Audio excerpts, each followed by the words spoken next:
Hello, and thank you for joining us for this webinar Wednesday. My name is Sharon, and I'm with the Colorado Statewide Internet Portal Authority, your Colorado government authority, helping you get more information and services online. In today's webinar, we will learn about the impact on citizen experience and the role of Active Directory in identity and access management and single sign-on cleanup from the team at NTT DATA. Before we get started, please go ahead and turn on captioning if you need or desire, and note that during this webinar, you are muted.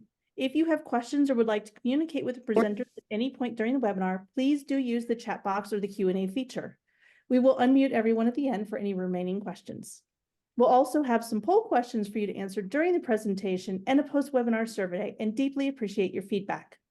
Please join me in welcoming our speakers from the team at NTT DATA. We appreciate their time and look forward to what they have to share. Also on the call is SIPA's Sales and Marketing Director, Beth Justice. I believe also our Sales Operations Manager, Heather Nelson, if you have any questions for us. Thank you all for joining us today again. And with that, I will turn it over to NTT DATA. Thanks, Sharon. My name's Craig Peters, and I'm with NTT DATA. I'm a director out of our engineering practice, and I'm very thankful and for this opportunity to speak about this topic today. As far as agenda goes, we will go through the, I call it the obligatory introductions. And then we'll have a section about what I titled Wait, what is this webinar about? Borrowed that from an NPR title for Wait, Don't Tell Me. We got to get on the same page. I love that IT and government can create a 6-letter acronym with a slash in the middle, but we need to understand what IAM, SSO, and how that connects to Active Directory and ultimately the customer experience. Then a next section we're going to have is about technology innovations. I am looking through the next set of technologies that will impact security. And it's not to be an exhaustive list. It's not to be futuristic. I want this group to know that what you do for SSO has broader impacts. So as we're trying to improve or streamline that, let's not forget what's next. And then the next section I titled "You Are Here: Big Assumptions." They're not really that big. I know that we are either embarking on or thinking about or are currently on application modernization efforts, maybe creating a new citizens portal, maybe cleaning up our Active Directory. So we are somewhere on this journey, and all of those different projects and programs have IAM, SSO, Active Directory kind of implications. What are some of the complications that we might encounter? I titled the section "Drift in Directories." Some people might call it technical debt, but I want to kind of give insight into what that looks like from an Active Directory perspective. And then we'll wrap up with a typical type of engagement and some of the variables and decisions that we need to make when it comes to the citizen experience in our Active Directory remediation type activities. We'll have time for question and answers. And throughout this webinar, we will have a couple interactive polling questions just to make sure we're paying attention, but also gain some insight for maybe some Q&A or chat discussions later. I have two logistics things, let's say one logistics and one we have a lot of people from my current project work at State of Colorado. They might not recognize me. I mentioned this to the group. I usually wear a hat. So I don't have a hat, and I've cleaned up. So it is Craig Peters. The second thing is I've got about 5 screens in front of me. I have 4 laptops. It's just probably the way of the world for engineers these days. We get multiple laptops, multiple screens going. If I do look down, I'm not falling asleep. I am probably checking my notes. So I'll try not to do that too much. But I just want to give you guys a heads up on that. So let's get going. Introductions. Oops. Yep. Introduction. So if you're not familiar with NTT DATA, we are a global firm. We're large. We have multiple businesses. I come from a business called Launch by NTT DATA. but we provide a variety of services. So my objective here is not to give you a deep dive on NTT Data, but I did want to pull out one of our statements about, to help you kind of see what we are about. And the one that I chose is we exist to help you strategize, ship, scale, provocative digital experiences that connect with your customers and drive growth. And now I believe in our company's, culture, value, and mission statements. But the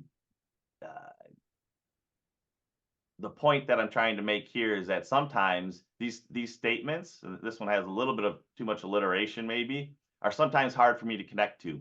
So I want to revisit this statement in a couple slides when we get to the citizen experience and how we might apply it to the state of Colorado. Who's here with us today? Craig Peters. I'm currently doing some work with the state employee identity and management innovation engagement. My partner here at Phil, who will be monitoring the chat and maybe leaning in at some point, is a director of product. We have several additional team members. We might have multiple Lisa Rhodes on the Zoom call, but Lisa is our sales exec. Aaron joining us, Parul, Nate Block, and Tushar. I kind of jumped over Tate Foster when we were initially presented with this opportunity to speak. We thought of Tate. He's perfect. He's on paternity leave. He is a little. I've known Tate for a little over a year now. He's become a little of a mentor of mine. I call him the master of metaphors. But he is on paternity leave. Congratulations to Tate and a new baby girl to their family. So that's who's on the phone today. And so let's talk about, wait, what is this webinar about? I want to get, our 3-letter acronyms or our 3-letter abbreviations. Let's cover IAM and SSO. Let's look at that mission statement or the marketing statement I pulled out and revisit that and connect it to the citizen experience and why it's important. And let's talk about some citizen expectations and Active Directory concepts for this webinar.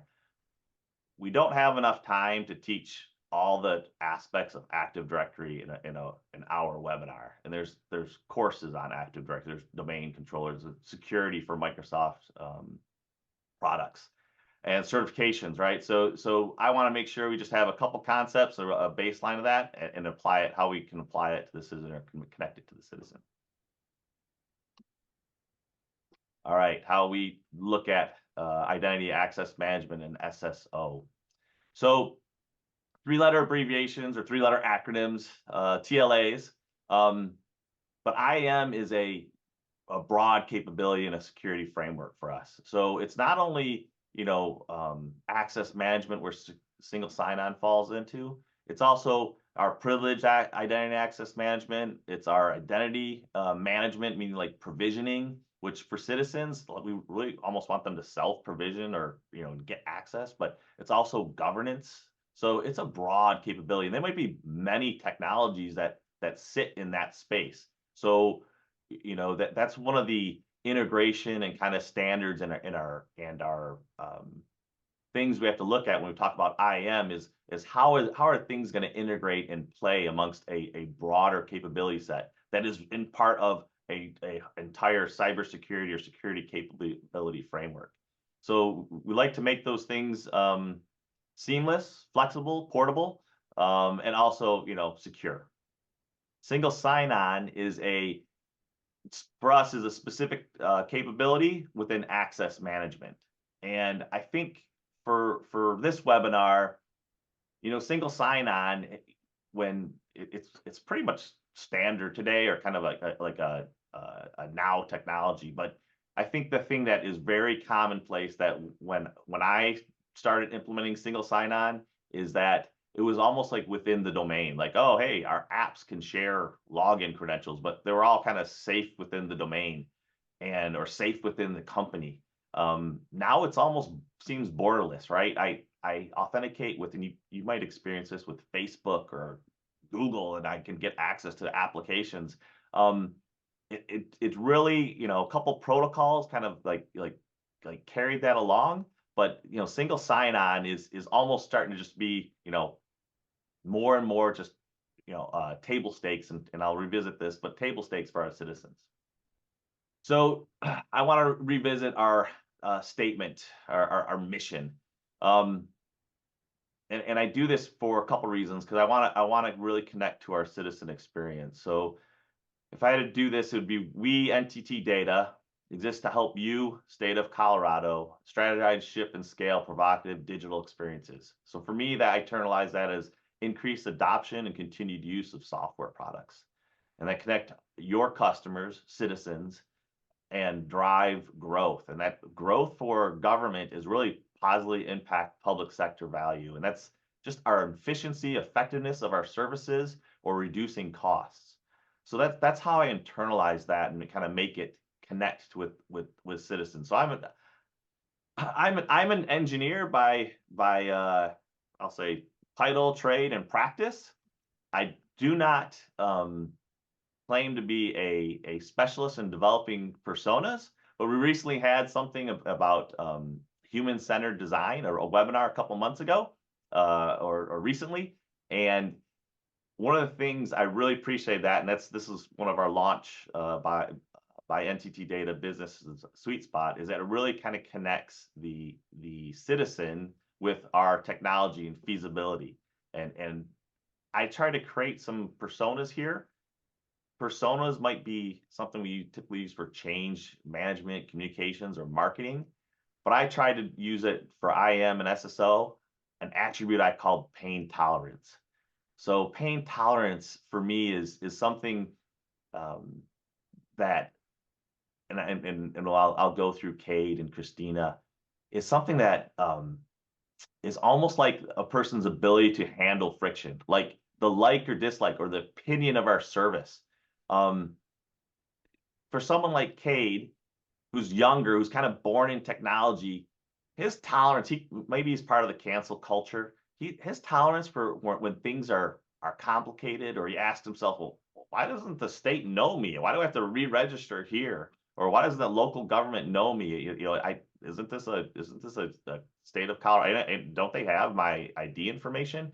He might not tolerate that as much. Where on the other end of the spectrum, Christina, she might be more tolerant. She might come from the mail, the papers, the standing in line, right? And she, when she dealt with government agencies, it was a different time. But she's grown up to, she might, you know, expect or even tolerate some friction. And the reason this is important, that identity management and identity and access management and single sign-on is really almost kind of table stakes from our citizens. It's going to become, just because they experience it all the time. If they have a poor delivery, if we deliver these things poorly, it could be a barrier to increasing our adoption or our citizen perception of value. They might think we're struggling. So it's just that it's when this topic is so pervasive across every single service that we deliver, it is something that we need to get right. And I always hate to see identity and access management and single sign-on lumped into our non-functional requirements. And it's security, and I get it, it's non-functional, but I couldn't call something as more kind of, you know, critical to get right. So we know it's important. IAM and SSO, or just that experience point of view, is important to our citizens. This brings us to our first poll question. So what's your biggest concern with interfacing with your citizens? Give some time to answer. Automating the experience, security, and current around our current interface, or modernizing the applications. Good. Automating the experience. It's I almost feel like that's the frictionless side of it.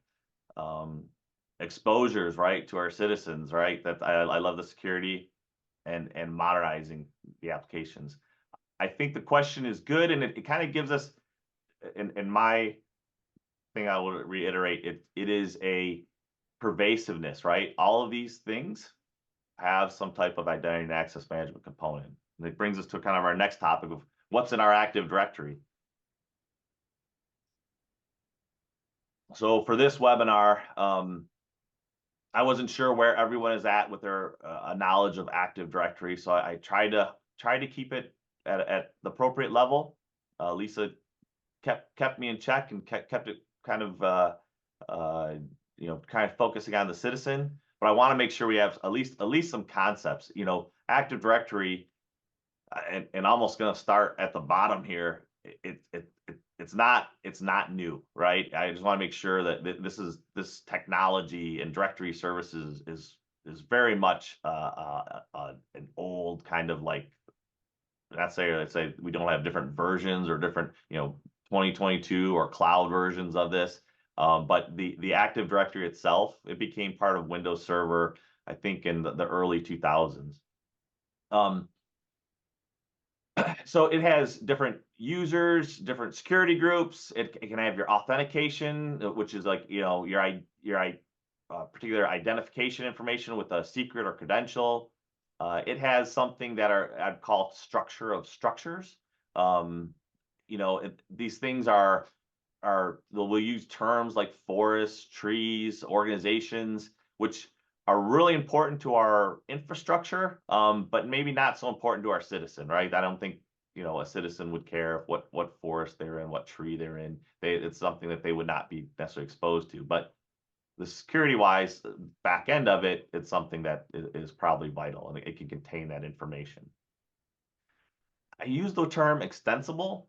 I didn't want to say customizable, but really our attributes that we use on our objects, we aren't restricted on how we use extended attributes. If we want to necessarily add an attribute, there's some things that we could do to Active Directory to make it work for us.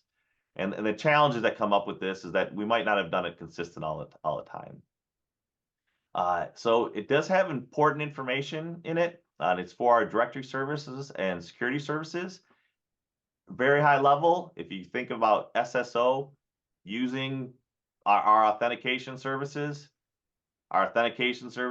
use our Active Directory. So it's kind of that type of stack. There's definitely different ports protocols that we might use in these integrations or federation type services or third-party technologies, but that's kind of the stack that we use. So important information, gives us kind of those entry points to users, security groups, or infrastructure. And it can be customized. So let's bring it back to the citizen. Let's be human-centered. If Kathy might have, in our Active Directory instance, might have her single sign-on authentication, her stored credential. We might have used a specific attribute to identify what county you're in, or what software you can use by group membership. Do you have any special roles? That could have been maybe achieved through an attribute or a group membership.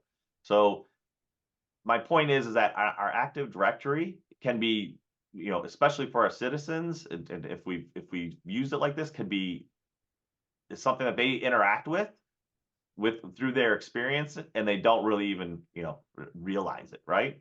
And my last statement here is that for common ground is Active Directory can be the information store for SSO. Today, Active Directory is not the only option, and we'll talk about that a little bit in kind of approaches. But there are, because Active Directory was so entangled, maybe that's the right word, or part of our security stack, that sometimes it's difficult, especially in hybrid environments, to move away from Active Directory. So my comment, my underline probably should have been on the can be the information store.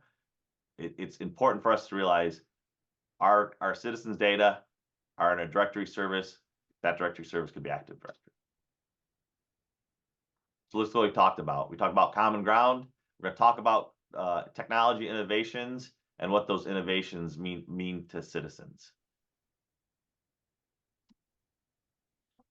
I'm not going to drain all these bullets, but I wanted to make sure our audience and for this webinar understood that single sign-on, and I didn't have good terms for standard or near term, but single sign-on is just one technology innovation of a litany of ones that might have identity and access management. There's multitudes of innovations in this space that I would consider almost standard or mainstream or near term. I didn't really want to develop a hype cycle around this, but I'll highlight a couple of these just to talk about and set the stage, and why these innovations and why we should think beyond just single sign-on, and why this cleanup activity is important for other technologies. For instance, you might hear the term or acronym IAM, Customer Identity Access Management. Like I said, Active Directory is not the only option. You might have native cloud service providers or options from Okta or Ping or other third parties. So a lot of times, in recent, the last 10 years, there is no sharing of employee and citizen data. You might have used things such as risk-based or let's go passwordless. Let's go passwordless authentication. And I love the stat and the quote on the right of this screen is that, there's a lot of time wasted on passwords. And, that just think, in terms of value, in terms of, how many times a person has to go to the recover password or reset password flow. Think about avoiding that and avoiding that in the least frictionless, is that an oxymoron? The most painless way is almost kind of like or numbing to think about. A company will cost $5.2 million. It's amazing. So passwordless is something that does not absolve us from having identity and access management capabilities in place or authentication mechanisms. There's just ways we're implementing it. So it's still part of the solution. Another one I'd highlight, and I'll do two more, risk-based authentication, or another term for this is step-up authentication. You might have experienced this at a bank, but I can log in or just, be authenticated versus you knowing my device, and I'll associate that to my username. But you want to do something, a transaction that requires more risk or view information, I will prompt you for another authentication mechanism. The last two I thought would be interesting for this group, just because they're not necessarily one's not necessarily new standard or it's just being standardized. So a lot of times the credit bureaus or agencies like Clear would have capabilities to verify your identity, right? And it's just that we're starting to come about to a standard way to use verifiable credentials, driver license, passports, other things that are as a service. So we can integrate with those technology and providers and go through a solid verify it's you flow, right? And the last one I would just highlight and invite you guys to Google or look at any of these technologies, but it's trust over IP. Identity providers basically get a trace of what you're doing right now. So if you're shocked by this, I apologize, but guess what? If you let Google be your authentication mechanism, Google will know what application, what authentication mechanism is being used, and they have almost a little bit of a trace on you from that. It could be Facebook, could be anything. So one of the things, and I don't want to say it's like blockchain like, but it's in essence, how do I verify that someone is who they say they are, or authenticate them? without letting the identity provider actually know what that person is doing. So what that application is, or where they're at in this process. So what that means to a citizen, and this is pretty straightforward.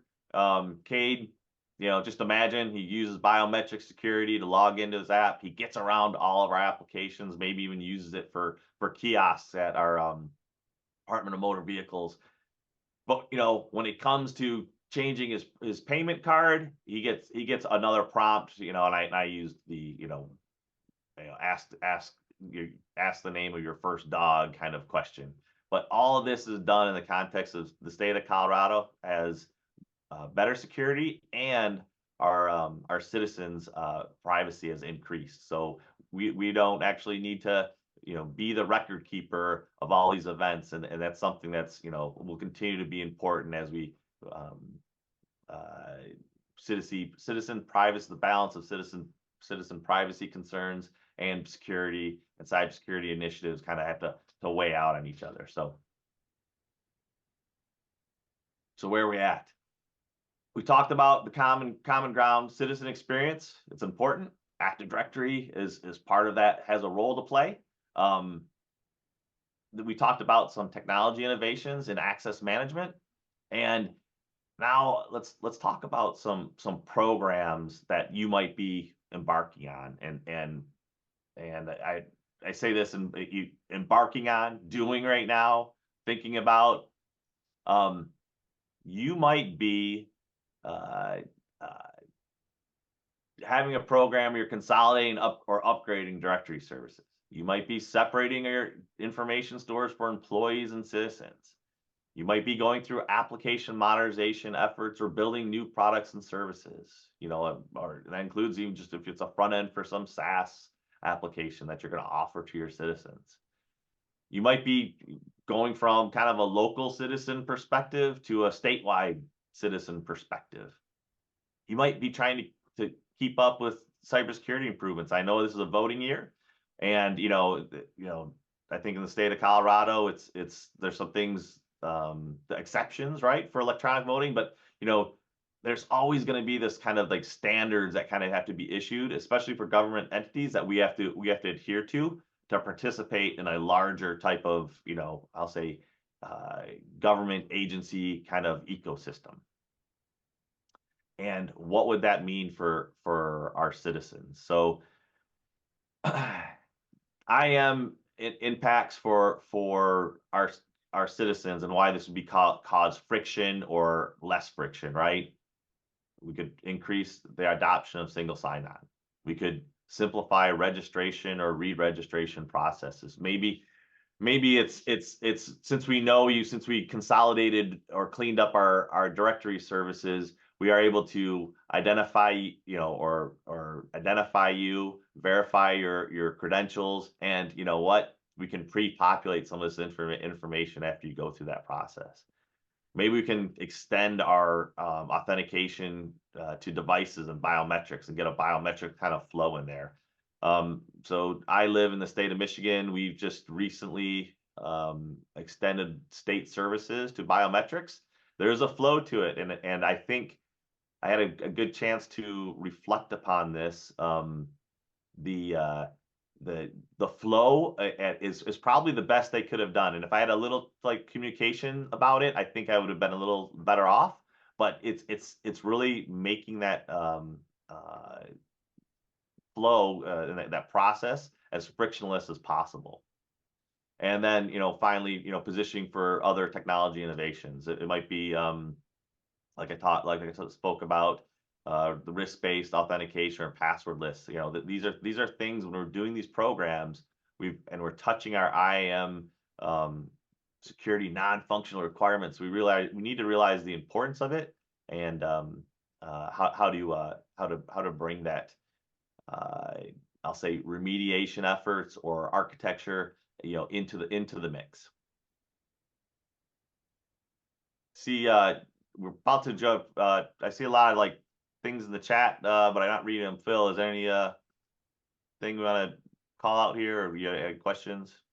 There's a question that I answered from Ben in the chat, which was Colorado OIT seems to be well behind the current standards for IAM. How can we help push them to catch up? I gave my answer, which is essentially we're working on documenting best practices now, and we're going to incorporate that through the work that we're doing within One Identity. Then it'll be a joint effort of engaging not only One IT, but the agencies and the OCM team to make sure we're giving proactive, meaningful communications on how we're going from current state to industry best practice for IAM. But if you have a different take on that, would love to hear that, Craig.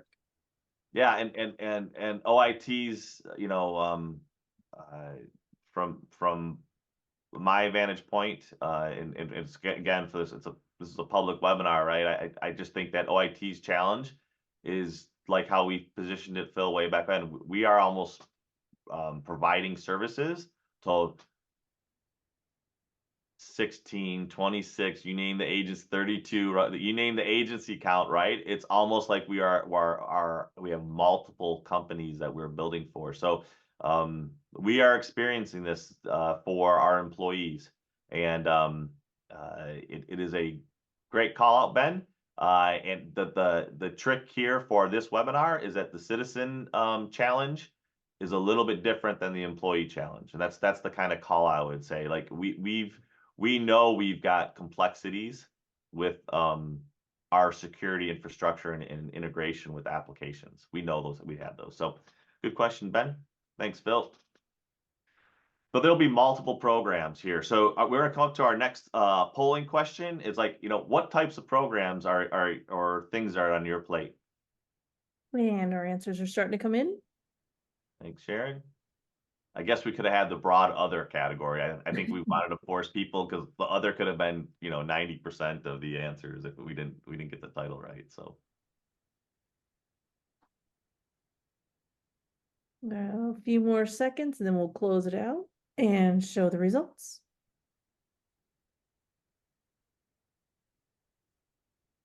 All right. There you are. And I think, you know, for me and what I would translate this into, Sharon, like when you think of citizen portal and AD cleanup, you know, it's right there in your I'll say the frontal lobe, right? Whatever you might, when you think of application modernization efforts, you might not think of the opportunity to ingest, rethink kind of this part of the architecture, right? Sometimes application modernization efforts will get stuck on the app and the infrastructure supporting the app, not necessarily the non-functional requirements that the app is utilizing. So thanks for that polling question. And okay, we've talked about common ground, citizen experience, Active Directory. We've talked about technology innovations. We've talked about types of programs you might be embarking upon. And then, you know, situation, and the next topics we're talking about situation and the complications. So if you're embarking on some of these programs, what are some of the things that Active Directory might be causing problems with? So I'm through no one's individual like failure, no single project. It might be because of funding sources, might be because of bills, might be because of our government organization. Just the fact that we can have in, you know, multiple instances, multiple structures, multiple kind of, I'll say, attributes or uses of those attributes. So we've got that kind of going on, right? It's you know, who knew in probably 2002, 2003 timeframe that, you know, Active Directory would, and this project or whatever we put in place would still be around, or maybe we don't even know why it's around, right? So just the fact that we could have multiple Active Directories and it can provide that security structure as long as we are, you know, logging in or kind of like authenticating to that security services, right? So just the fact that we can have multiple of these. And my really kind of point here is that about technical drift is that and I mentioned this earlier, Active Directory has been around for a while, and it sounds crazy. This always just blows my, so you know, and I'll date myself a little bit here. I use Microsoft Site Server and lightweight directory access protocols interfaces to do authentication and get you basic user information back in the late 90s, early 2000s. That was kind of like the target retail, but you saw the makings of that technology making it into Windows Server. And this is fine, but like industry standards, and you in identity and access management world, and especially when we talk about identity management provisioning, you'll hear the term SCIM. The standards for that, version 1 was 2011. Version 2, which we're in today, was 2015. So almost somewhere between 10 and 15 years of using a technology, did we not have an industry standard of what that user object would look like? And SCIM's more than just that, but it actually defines, what the object, what the user actually looks like from a standards perspective. Maybe we didn't have best practices weren't defined. So we came up with them kind of, all of a sudden we recognized our Active Directories were getting out of control, and we started establishing either not to say industry best practice, state of Colorado, local government best practices. We weren't following naming conventions. We didn't have a unique identifier from a business perspective, right? There's things you'd hear technology wise from a GUID perspective or a unique ID perspective. That doesn't mean anything to the business. We might have groups being permissioned and nested or misused. And the last one is organization, structure, attributes. And I kind of, I think it's the Wizard of Oz quote, organization, structure, and attributes. Oh my, like the flexibility was part of the I say benefit and the entry points to Active Directory, the interfaces. But at the same time, that could have been part of our curse, all this flexibility, right? So just over 20 years, the technology debt, and this, I use the term drift here because I don't think it was like technology debt from one particular project or technology debt from, one particular program / initiative or a change in strategy. I just think it's been part of the core infrastructure, and it's kind of been that non-functional requirement, and that meant in its flexibility may have been it's used differently for different situations. So the point basically to efficiently enable IAM SSO, we've got to address and have a target architecture and plan in standard ways to integrate. So we want to basically have a good way to integrate, a good plan, a data architecture, kind of how we want to get. We need to define that so we're efficient in our IAM SSO and any other technology innovation we adopt. So what type of technologies are in our ecosystem? Here's our third polling question. We should have put an I don't know, Sharon. For future, because I'm not sure I'm using anything. yeah, exactly. Yeah, that's yeah. All right, a couple more seconds and then we will share the results. So get your answers in.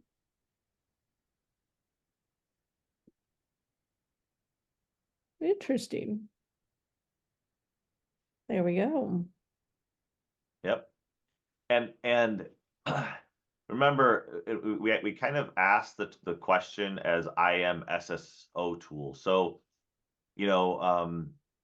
and paying Okta and even Azure Active Directory, they're all alternatives to what we're calling Active Directory and kind of like, I'll say on-prem, but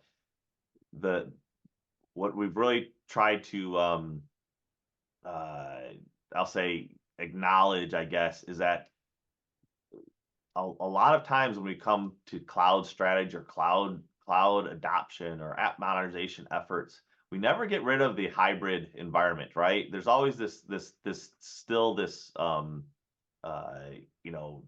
call it on-prem.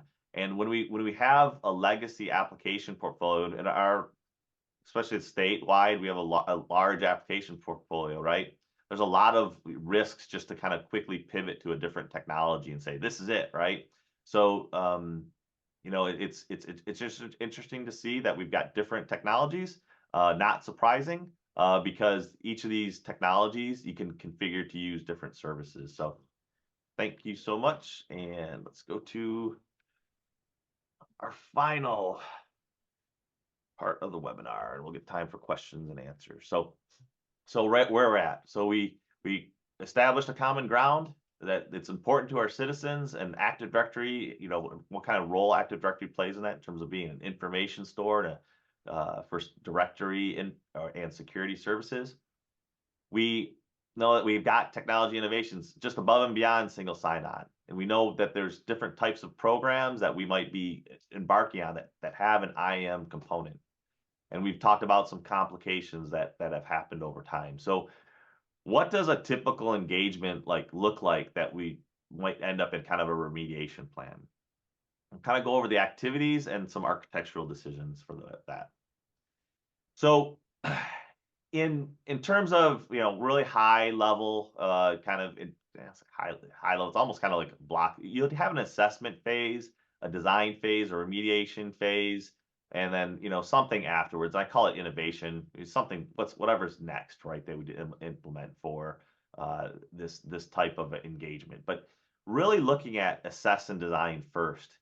A lot of variability in kind of the timeline and what impacts that. So I don't know what a local government entity might, or a county might have in terms of Active Directory. I don't know if it's using what's provided by the state for citizens. I don't know what that looks like. So what technologies are involved, what directories, what kind of tools might we use or put in place to do the assessment. You know, that really impacts that timeline. But the nature of it is probably, you know, 1 to 6 weeks. And we're looking at some qualitative assessment as well as, like, I'll say quantitative assessment, kind of like, you know, how big is the problem if one exists, or complication. Then we pivot into design phase. Again, variable. You know, like I said, for citizens, unlike employees, citizens, we probably have, you know, simplified type governance, you know, efforts, right? Simplified group role membership, right? We probably want to give them access to more services than whatnot. Where employees, we've got to really restrict, kind of like least privilege. Citizens are probably, you know, a broader kind of like have standardized roles that we probably can lump them into. So, you know, maybe the it's not Active Directory in the future, right? So what does that look like? And, you know, how do we get there in terms of migrations? If Active Directory is going to still be part of that landscape, our current instance that might be on-prem, well, you know, how do we extend that to cloud services, or how do we maybe make it a single view of our Active Directories? We've got multiple instances. How we migrate there might be a stepwise thing. So again, a lot of variability in this phase, but if I had to give this audience kind of a guideline, it's probably, you know, 3 weeks to 12 weeks, you know, that type of variability. The last one, remediation, and this is the one that I definitely want to call out. So if the problem's very small, and the migration or the cleanup activities or remediation plan is very straightforward, it's very reasonable that this can be done within a month. And so we're getting a lot of, you know, there's a lot of scripts and whatnot that we can execute to kind of this cleanup activity. But there's a lot of, you know, that's the very simple nature of it. If you remember back to one of the Active Directory concepts for this webinar statement was, this is part of our infrastructure. Active Directory might be part of our infrastructure and part of our security infrastructure for not only our devices or servers or virtual servers. It could be our security infrastructure tightly integrated to our app. Like it might not be using a SAML or OIDC or OAuth type protocol to do authentication. This raises some type of migration issues for us. So that's why I put 4 weeks to multi-year, depending on how pervasive that problem is, or how big the application portfolio and infrastructure that might be using Active Directory, we might be on a multi-year engagement. It's not a large team. It's not like a 30-person team, 40-person team working for multi-years on this. This is relatively a relatively small amount of people. But you know, it might, just due to complexity, it might go on for a pretty long time. So I want to make sure people are aware of that we may put the design together, but to achieve it, we may have to be synchronizing and joining to the hip to other types of programs, if it's an application modernization program or other things that can start to migrate to this target architecture. Finally, before we get to question and answers, the type of decisions that we would typically encounter. You know, I already mentioned it. Are we going to keep Active Directory? How are we going to standardize our adoption of SSO for our applications? SAML, OIDC, OAuth. There's some other ones, but these are pretty much our preferred, and some of the third-party providers. These are kind of our standard protocols to integrate and enable SSO. What technologies? You know, there's ways that we need to enable SSO with Active Directory if Active Directory is going to stay within our architecture. So, you know, it might be a kind of a third party, or, you know, we can do it with federate or extend Active Directory services. And then, you know, the last one, and some things the state's adopted, it's like, you know, how do we kind of go from multiple Active Directories to one Active Directory? What's the stepwise type things where we can instantly provide a single view of our citizens? So there might be some decisions to make there if we adopt certain we'll call it virtual directory services. So, and the last thing, you know, how does what architecture enable or position us to take advantage of the next best thing? Because we always want that flexibility and future proofing of even architecture in here, because there are innovations going on.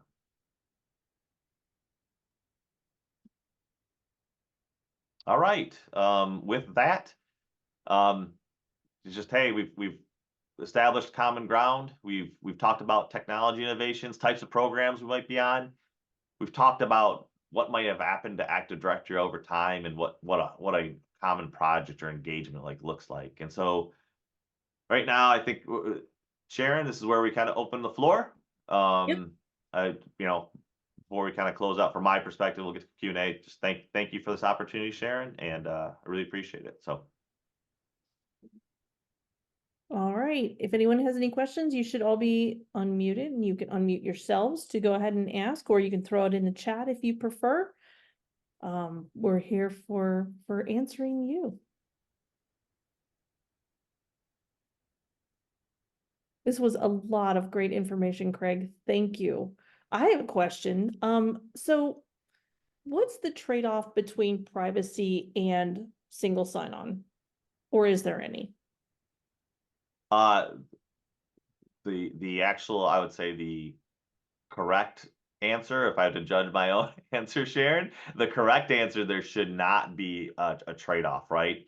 And it gets to some of the other technologies and security protocols that we could kind of talk about, but there should not be a trade-off. So some of the things that I wrote on the slide, protocols like SAML, you know, and OIDC and OAuth 2, these are protocols that should still be going over the same secure mechanisms that we do when we normally sign on. So we should not have a trade-off. I think, and that's actually a really good question, Sharon, because I think in the beginning, before those kind of standards were in place, I think there were some redirects trying to happen, or things that people tried to enable for single sign-on, like make it look like single sign-on, that weren't as secure, right? And we would pass credentials in an insecure way. That's not the case today. There should be no trade-off between single sign-on security kind of concerns, non-functional requirements. So Awesome. Anyone else have anything else they'd like to ask? I always like this part of Phil's way he facilitates meetings, webinars, whatnot. And in chat, I appreciate any real-time feedback. Was this helpful? Excellent. Well, if anything comes up, you all know how to find us. There's contact info right there. Please don't reach out to us. We would love to hear from you. And don't forget to go to sipa.colorado.gov to register for future webinars. We've got one in 2 weeks with Tyler, Colorado on driving data impact through effective data strategies. And then March 13th, we are going to have Cap Tech with us, who's going to be talking about making accessibility business as usual. And then April 24th, Optiv is joining us to share more about cybersecurity and how they can help you with that. We've got other services that we can help you procure. We've got our monthly newsletter you can subscribe and so much more information on there. So please do check out our website.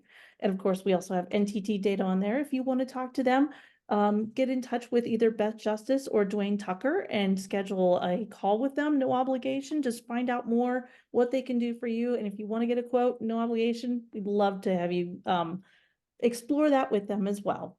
If you want to return to this webinar again, or if you want to share with a colleague, we'll be getting this up on our YouTube channel shortly, so look for that. And we've got a survey coming to you shortly after this.